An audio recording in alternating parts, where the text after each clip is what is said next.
Hello students, welcome back to our channel. Students, आज के lecture में हम चैप्टर 13 की मिसलेनियस एक्सरसाइज डिस्कस करने वाले हैं। मिसलेनियस एक्सरसाइज में आपके पास जो क्वेश्चंस आते हैं, फर्स्ट आपके पास जो क्वेश्चन है, it is find the derivative of the following functions. आपको जो ये फंक्शंस दे रखे हैं, आपने इन फंक्शन के डेरिवेटिव्स निकालने हैं, बट आपको जो दे रखा है that is from the first principle. ठीक है, फर्स्ट प्रिंसिपल से डेरिवेटिव निकालना है। आपको फर्स्ट प्रिंसिपल से बोला है, तो आपको इन 4 पार्ट्स के जो डेरिवेटिव निकालने हैं फ्रॉम फर्स्ट प्रिंसिपल आपने निकालने हैं। ओके, इसको कैसे करेंगे देखिए। आपके पास जैसे फर्स्ट पार्ट है, आपके पास ये फंक्शन दे रखा है। फंक्शन में आपको दे रखा है -x। ठीक है, -x आपके पास फंक्शन है एंड आपको बोला है इसका डेरिवेटिव निकालिए फ्रॉम द फर्स्ट प्रिंसिपल। अब फर्स्ट प्रिंसिपल के लिए आपको फॉर्मूला पता है कि this is your formula for the first principle, F of x plus H minus F of x upon H. अब आप इस फॉर्मूला में वैल्यूज डाल दीजिए। ये क्योंकि क्वेश्चंस ऐसे हैं कि आपने चैप्टर में भी कर रखे हैं, मैं सारे आपको नहीं करवाऊंगी, कुछ आपको प्रैक्टिस के लिए दूंगी, कुछ आपको करने के लिए बोलूंगी। ओके, x प्लस एच, आपके पास यानी जो ये फंक्शन -x है, इसमें x की जगह क्या डालना है, x प्लस एच डालना है। हमने -x की जगह क्या डाला है, -x प्लस एच।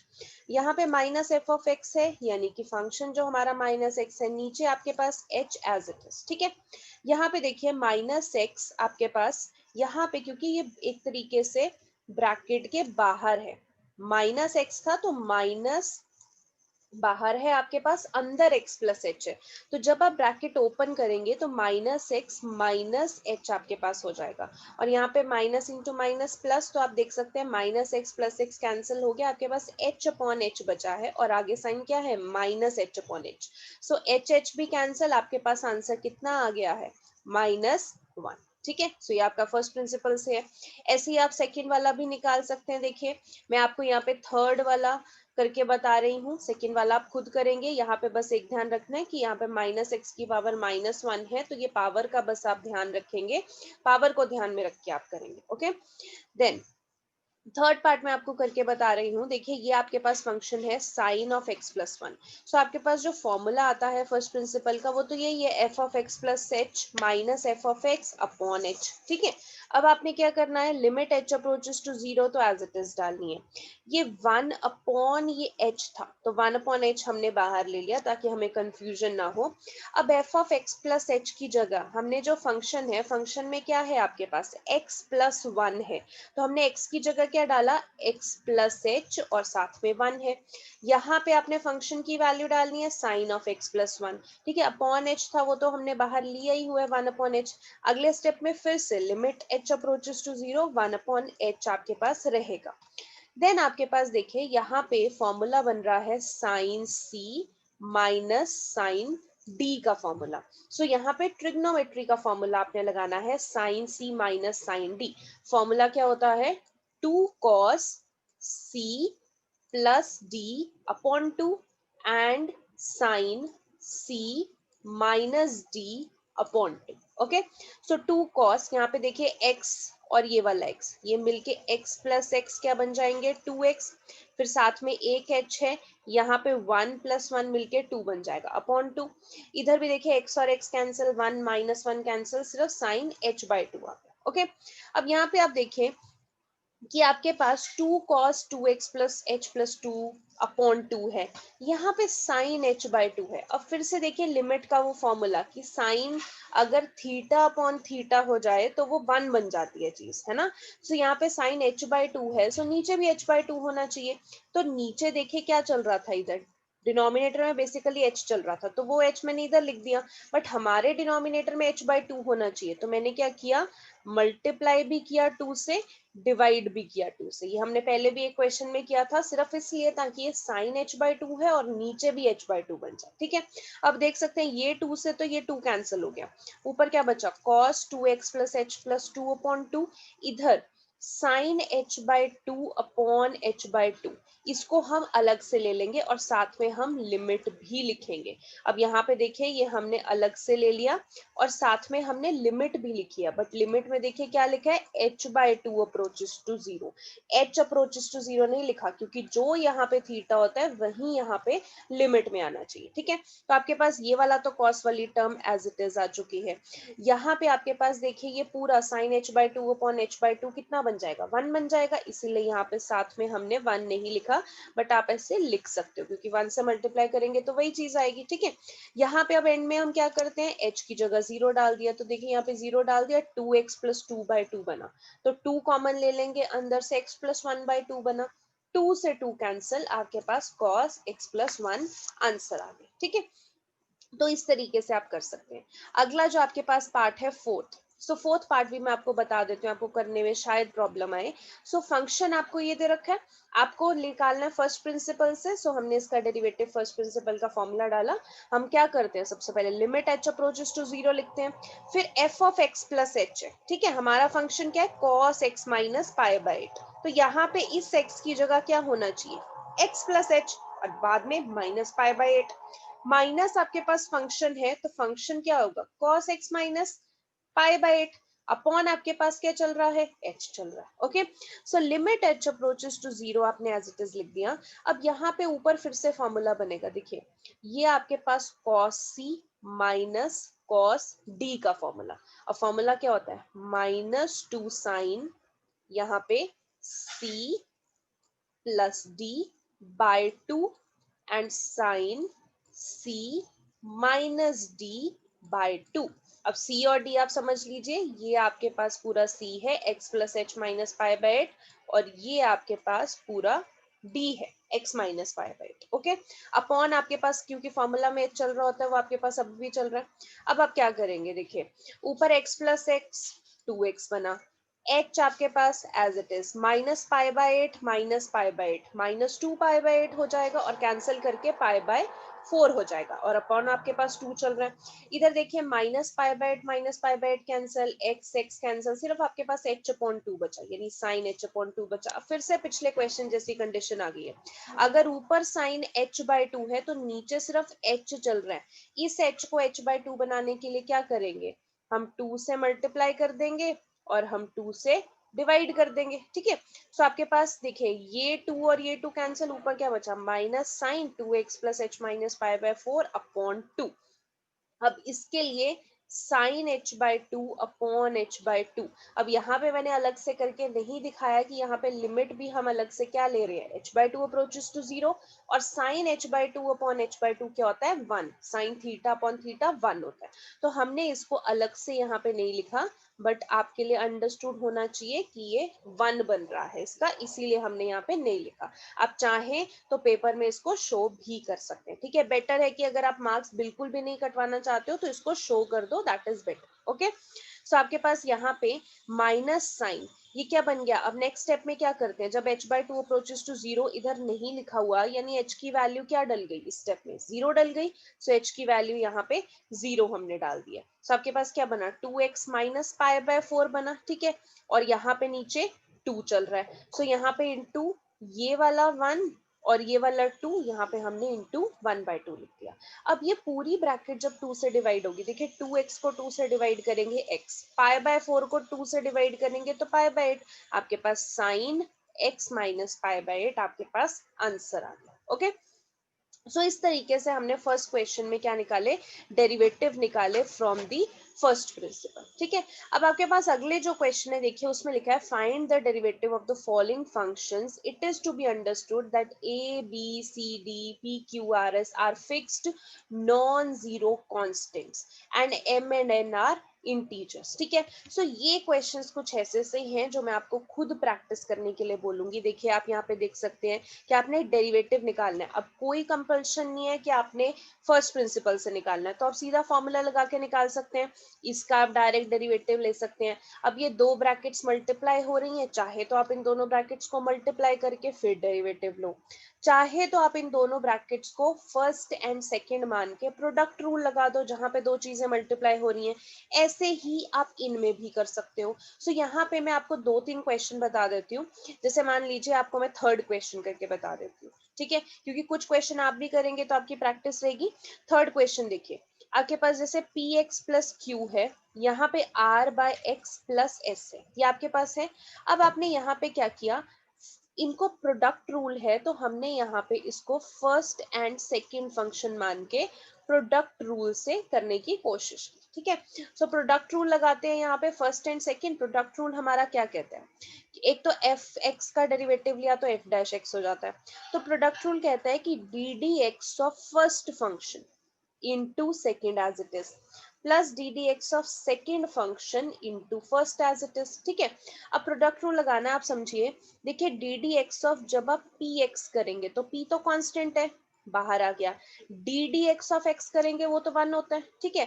और प्लस यहाँ पे क्यू जो है, क्यू भी क्वेश्चन में दे रखा है कांस्टेंट है, तो क्यू का डेरिवेटिव 0 हो गया। तो आपके पास into r plus s x upon x वो एज इट इज आ गया, ठीक है। प्लस अब यहाँ पे जब आप d D x of r by x करेंगे तो देखिए आर आपके पास क्वेश्चन में कांस्टेंट दे रखा है, तो आर तो बाहर आ गया, तो डी डी एक्स ऑफ क्या होगा 1/x plus D D x of ये एस भी तो एक्स से डिवाइड हो रहा है, तो डी डी एक्स ऑफ आप एस भी करेंगे और साथ में आपके पास क्या चल रहा है, प्रोडक्ट P बाई क्यू चल रहा है, ठीक है। सो आपने क्या किया यहाँ पे, R आपके पास एज इट इज आ गया। अब 1/x का डेरिवेटिव, 1/x का डेरिवेटिव क्या होगा, देखो x की पावर अगर आप ऊपर ले जाओ, यहाँ पे मैंने दिखाया है x की पावर ऊपर ले जाओ तो ऊपर जाके क्या हो जाएगा, x -1 हो जाएगा। जब x ऊपर जाएगा तो नेगेटिव हो जाएगी उसकी पावर। अब x raise to power n का फॉर्मूला लगाओ, क्या होता है n जो कि है -1 इंटू एक्स, और पावर में क्या होता है n-1, यानी -1 कितना होगा -2, तो यानी -1 x की पावर -2। और अगर यही x में नीचे ले जाऊं तो x की पावर -2 जो थी वो पॉजिटिव हो जाएगी, यानी 1/x का डेरिवेटिव क्या होता है -1/x²। ये आप याद भी रख सकते हो, बहुत बार काम भी आएगा। सो यहाँ पे r एज इट इज, तो 1/x का डेरिवेटिव देखिए यहाँ पे क्या लिखा है -1/x², ठीक है। यहाँ पे डी डी एक्स ऑफ अगर आप कांस्टेंट का डेरिवेटिव ले लेंगे यहाँ पे तो वो तो आपके पास 0 ही आने वाला है, ठीक है। साथ में आपके पास ये चीज मल्टीप्लाई हो रही थी पी एक्स प्लस क्यू, तो ये आपने लिख दी, ठीक है। अब यहाँ पे क्या कर सकते हो आप, आपके पास दे रखा है यहाँ पे r इंटू -1/x², सो -r/x², और आपके पास पी एक्स प्लस क्यू चल रहा था। यहाँ पे r plus x upon x into P, ये आपके पास चल रहा था, ठीक है। आपने क्या किया, पहले तो इन दोनों ब्रैकेट्स को आप मल्टीप्लाई कर दोगे, तो देखिए p x into r upon x तो ये बन जाएगा, q इंटू -r/x², ये बन जाएगा। अब इसको भी p से मल्टीप्लाई करोगे, r into P upon x, ये बन जाएगा, s इंटू पी आपके पास ये बन जाएगा, ठीक है। सो आप क्या करेंगे, यहाँ पे एक x से एक x कैंसिल हुआ, ये बच गया, ये एज इट इज, ये भी एज इट इज, ये भी एज इट इज। तो यहाँ पे आप देख रहे हो minus P R upon x minus plus P R upon x, ये तो कैंसिल हो गया। सो -qr/x² प्लस पी एक्स, ये आपके पास एज इट इज बच गया। तो इस तरीके से देखिए हमने प्रोडक्ट रूल से करके देखा, ओके। जैसे अगला भी क्वेश्चन है, ये भी देखिए दो चीजें मल्टीप्लाई हो रही हैं, सो आप क्या मानोगे, इसको आप फर्स्ट फंक्शन मान लो, इसको आप सेकेंड फंक्शन मान लो, ठीक है। सो हम प्रोडक्ट रूल से इनको कर सकते हैं, ठीक है। अब प्रोडक्ट रूल में एक और चीज मैं आपको बता दूं, यहाँ पे देखिए अगर मैं इस क्वेश्चन से समझाऊं, so first into second function हम क्या करते हैं प्रोडक्ट रूल में, D D x of first into second plus D D x of second into first, इस तरीके से करते हैं। तो यहाँ पे देखिए जब सॉल्व किया है, d D x of a x, a तो कांस्टेंट है तो बाहर आएगा, d D x of x करोगे वो 1 होता है, और साथ में सी एक्स प्लस डी का होल स्क्वायर वो आपके पास एज इट इज चल रहा है। अब इधर देखिए D D x of C x plus D का होल स्क्वायर आपके पास चल रहा है, ठीक है। सो आप यहाँ पे इसको क्या कर सकते हो, सॉल्व भी कर सकते हो। किस तरीके से, वो देखो, आप इसको सी एक्स प्लस डी का होल स्क्वायर ना मान के आप इसको x का स्क्वायर मान लो, यानी ये जो पूरी आपके पास टर्म है आप मान लो ये x का स्क्वायर है। तो x का स्क्वायर क्या होता है, अगर मैं x का स्क्वायर डेरिवेटिव लेती हूँ x raise to power n, तो वो n x n minus one होता है, यानी x raise to power two क्या हो जाएगा, 2 into x raise to power two minus one, यानी 2x ही होने वाला है। सो मैंने क्या लिखा, अगर मैं इस पूरे चीज को आप x मान लेते हो तो x का स्क्वायर यानी वो क्या होगा, 2x हो जाएगा, ठीक है। बट यहाँ पे आपके पास कंडीशन क्या है कि अगर आप इसको 2x इसको x मान के चल रहे हो पूरे क्वेश्चन को, तो आपको चेन रूल लगाना पड़ता है। चेन रूल क्या कहता है कि जिसको आपने x माना है आप फर्दर उसका भी डेरिवेटिव लो। जैसे मैंने यहाँ पे इस पूरे को x का स्क्वायर किया तो मेरे पास क्या आना चाहिए था, 2 आना चाहिए था और x आना चाहिए था। अब साथ में ये जो c लिखा हुआ है, ये c क्यों आया, वो c इसलिए आया क्योंकि बाद में आपने सी एक्स प्लस डी का भी डेरिवेटिव लिया जिसको आपने x माना। तो देखिए सी एक्स का डेरिवेटिव लोगे तो c कांस्टेंट है, c तो नीचे आ जाएगा, x का डेरिवेटिव तो 1 होगा विद रिस्पेक्ट टू x, और d आपके पास कांस्टेंट है वो 0 होगा। यानी अगर मैं सी एक्स प्लस डी का भी दोबारा से डेरिवेटिव लेती हूँ तो मेरे पास सिर्फ क्या आंसर आने वाला है, c आंसर आने वाला है, ठीक है। तो इसीलिए प्लस d का डेरिवेटिव मेरे पास क्या होने वाला है, 0। ओके, नेक्स्ट और क्या है, यहाँ पे इंटू आप जरा यहाँ पे सी भी ऐड कर लेना, बिकॉज मैं रीजन अभी बताती हूँ। देखिए आखिर आपने क्या किया, आपने इस चीज को x का स्क्वायर माना, तो x का स्क्वायर यानी कि वो 2x होता है, ठीक है, 2 इंटू एक्स होना चाहिए, बट 2 इंटू एक्स के साथ x की जो वैल्यू है वो क्या है, बेसिकली सी एक्स प्लस डी। इसीलिए जब 2 इंटू सी एक्स प्लस डी किया तो आपके पास क्या बनेगा, 2cx प्लस 2cd, ये आपके पास बनेगा। देन मैंने आपको बताया कि सी एक्स प्लस डी का जो डेरिवेटिव आपने फिर से लेना है, क्योंकि x आपने इसी को माना सी एक्स प्लस डी को, तो सी एक्स प्लस डी का डेरिवेटिव जब आप दोबारा से लेंगे तो क्या आंसर आएगा। देखिए सी एक्स का डेरिवेटिव लेंगे, c कांस्टेंट है बाहर आ जाएगा, x का डेरिवेटिव 1, इधर d जो है वो कांस्टेंट है, d का डेरिवेटिव तो 0 होगा, यानी सी एक्स प्लस डी का दोबारा डेरिवेटिव लेंगे तो सिर्फ c आएगा। तो वो हमने यहाँ पे जो c है बाद में यहाँ पे मल्टीप्लाई कर दिया, तो ये जरूर ऐड कर लेना। एंड इनटू आपके पास ए एक्स प्लस बी की ब्रैकेट है, वो तो आपके पास चल ही रही है, ठीक है। सबको समझ में आया कि 2cx और 2cd आपके पास कैसे आया, क्योंकि 2 इंटू सी एक्स प्लस डी हमने किया, तो इसीलिए 2cx प्लस 2cd आया। और फिर जो सी एक्स प्लस डी का एक और डेरिवेटिव लेना है तो वो आपके पास इंटू सी आ जाएगा। अब आप चाहो तो आप यहीं पे भी क्वेश्चन को छोड़ सकते हो या फिर आगे कॉमन लेके आगे भी कर सकते हो, ठीक है। और देखते हैं ताकि आपको जो कंफ्यूजन है वो समझ में आ जाए, और अगर कहीं पे भी हो रही है। यहाँ पे देखिए आपको फिफ्थ क्वेश्चन में दो चीजें डिवाइड करने को बोली है। जब दो चीजें डिवाइड करते हैं तो आपके पास क्या आता है, फर्स्ट फंक्शन है, सेकेंड फंक्शन है, और मैंने आपको बताया दो चीजें डिवाइड होती हैं तो आपके पास कोशेंट रूल लग जाता है। कोशेंट रूल क्या कहता है, d D x of first into second as it is minus ddx of second into first as it is upon second का square, ठीक है। अब आप देखिए ax plus b का डेरिवेटिव, सबसे पहले तो ax का डेरिवेटिव अगर लेंगे, a कांस्टेंट है बाहर आ गया, x का डेरिवेटिव 1, b क्या है कांस्टेंट, तो वो उसका डेरिवेटिव 0, यानी ax plus b का डेरिवेटिव क्या आएगा a, और साथ में cx plus d ब्रैकेट है वो एज इट इज। इधर cx plus d का डेरिवेटिव देखिए, cx में c कांस्टेंट है तो c तो बाहर आ गया, x का डेरिवेटिव 1 और इधर d कांस्टेंट है, d का डेरिवेटिव 0, इनटू आपके पास ax प्लस b आया, अपॉन आपके पास cx प्लस d का होल स्क्वायर आ गया, ठीक है। यहाँ पे देखिए a को जब आप ब्रैकेट से मल्टीप्लाई करेंगे तो क्या आएगा acx, a को d से मल्टीप्लाई करेंगे तो ad, ऐसे ही आपके पास c को जब ब्रैकेट से मल्टीप्लाई करोगे तो क्या आएगा acx, c को b से मल्टीप्लाई करेंगे तो bc upon c x plus D का स्क्वायर, तो a c x minus a c x cancel, a d minus b c, और नीचे सी एक्स प्लस डी का whole square as it is, ठीक है। तो इस तरीके से देखिए आपने कुछ क्वेश्चंस करने हैं, कुछ यानी कि आप यहाँ पे अभी तक ट्राई करेंगे जितने आप कर सकते हैं, सो उनके हिसाब से मैं बता रही हूँ। आपके पास टोटल यहाँ पे 27-30 तक क्वेश्चंस हैं, जो जो आप कर सकते हो यही प्रोडक्ट रूल और क्वेश्चन रूल लगा के, ठीक है।